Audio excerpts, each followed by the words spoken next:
Good morning, this Monday, January 30th here in Southern Ontario, Canada.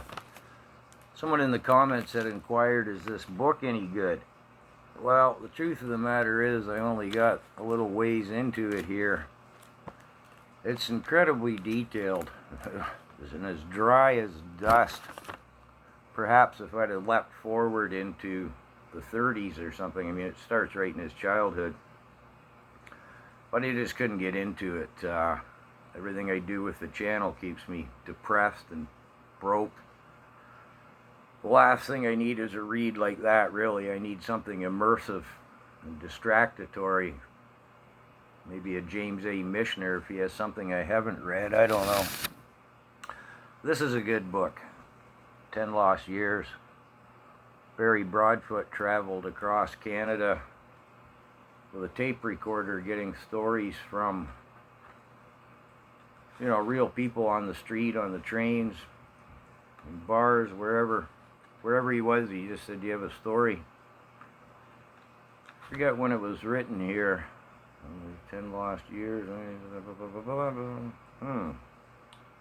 When was it? Oh, copyright 1973. First published 1973. It is a good read. And as we're heading into, a pretty serious recession, I would say a Great Depression, it's full of a lot of good tips and tricks. It is a good read, although a lot of the stories in it aren't happy stories, and I've read it before several times, so I've only gotten about 2/3 of the way through it. Once again, it's not the type of read that I need.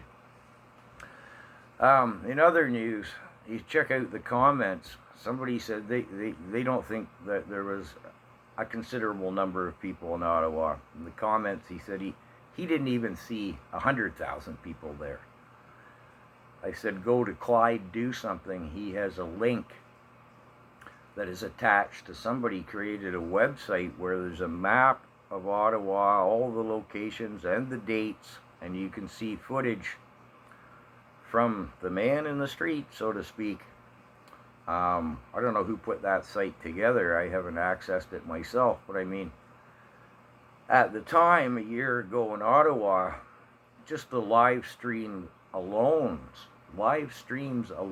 coming out, there was more hours of footage than there was hours in a day. It would have taken you a week to watch just the live streams, yet alone people there filming it on their phone and posting it on YouTube or Facebook or anywhere and everywhere. Not to mention how many people were doing live podcasts, live from the shed, daily, couple of podcasts a day. Oh, you spend the rest of your life watching the footage from Ottawa, but this guy thinks, like, what, there was one lady there who got trampled by some horses, so Trudeau had to call in the Emergencies Act and bring foreign troops in to look after one lady who'd already been trampled by horses? No, there were some people there. In other news, Parliament opens today. We've got some interesting times coming up. We'll see what happens there. I guess there was quite a gathering at Coots, Alberta on Saturday, kind of a spontaneous affair. Went down peacefully, but there were a lot of people there. I don't think there were so many people in Ottawa yesterday, but I did see one clip where a young fellow is waving a flag on a hockey stick. You can't have the Canadian flag on Parliament Hill grounds. That's illegal. It's a bylaw. They're taking this kid's flag. You could have a gay pride flag there. You could have any kind of flag under the sun, but not a Canadian flag on our parliamentary grounds. Yeah, wow.